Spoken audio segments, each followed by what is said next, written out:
It was obviously a bunch of new experiences for me. It was something that I wasn't really necessarily, had an idea of what was going to happen going into it, but, I think I was able to grow a lot and learn a lot. And, yeah, so I think if you told me that this is how the season was going to go before, I'd probably take it, just for me personally. What did you feel with some of the moves they made in the middle of the year that gave you the opportunity to go out there and start with people like Sasha and Bradley up top and Mike? What did it felt like for you when you heard that news? That what? That you're going to start now and be in part of the starting 11. Yeah, it was obviously really exciting for me. It was just a big opportunity for me to, try and make a difference and help the team as much as possible. Really. Have you been able to step back now and kind of assess the season as a whole? Now that you've been bounced from playoffs in the first round, look at the positives, the negatives. Just what are your thoughts on the way that the season has gone? Yeah, I'm not sure I've fully processed it yet. Obviously, it just happened 3 days ago, and it's a lot of feelings. I still feel like I'm going to go back to training today. My body's been doing this for months and months now, but yeah, no, I haven't really been able to fully process it. But I'm trying to break it down and draw some positives from it. And obviously, it wasn't enough for us. We're not happy. It's not, there were a lot of positives, but it shows the state of this club that we want a lot more. That it wasn't enough for us. So I think that's kind of what we're all chewing on right now.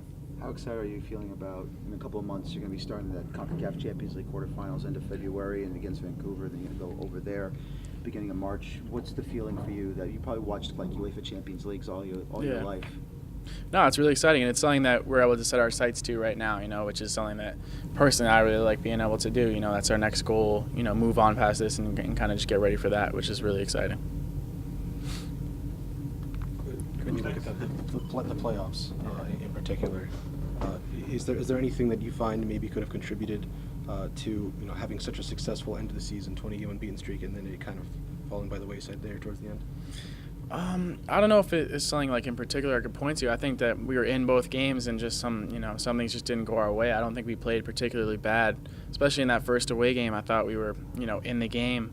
It's just hard when you go down a goal and then, you kind of feel like you're chasing the series when maybe, 1-0 was actually not a terrible result to come home to, but I think it's just the mentality of it. It makes it harder. You feel like you're in a hole and you have to dig yourself out of it. So I don't know if anything really contributed to it, but I guess we just weren't, we weren't up to it.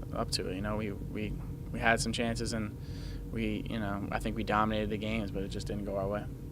As a rookie, do you find yourself, taking lessons from this, even though the first real big disappointment at the professional level? Can you use this as motivation next year? Do you put those emotions aside and try to forget about this disappointment? No, I think you have to take this experience as a learning experience. I don't think like just putting it out is the right thing. I think you have to, use everything that you've learned, going down away. I think if I could do it again, I don't think I would have let that first result get into my head as much as it maybe did. I don't know if it happened for the rest of the team, but I think that is something that I would definitely learn from this, and it's something that I know the playoffs is it's kind of a crapshoot sometimes. You play a team that you think you should beat, but any day any team can win, and it changes the whole outlook of your season. So I think that's what I'm learning about the playoffs. It's a very cutthroat environment. You were a major player in the 20-game unbeaten streak. How much of that streak do you think that streak took any energy out going into the playoffs? I don't know. It's hard to when you win. When you haven't lost since July 3rd. Like statistically, eventually you're gonna lose. You're gonna have one day when you're not up to par, or a team is able to come out and beat you guys. And I don't think that that made us feel complacent or anything like that. I think we still knew we had a big job to do, and it wasn't that. I just think that we had 2 performances where we weren't really quite ourselves, and we had to pay for it because in the playoffs you can't not dominate. You have to be firing all cylinders, and I don't think we necessarily were.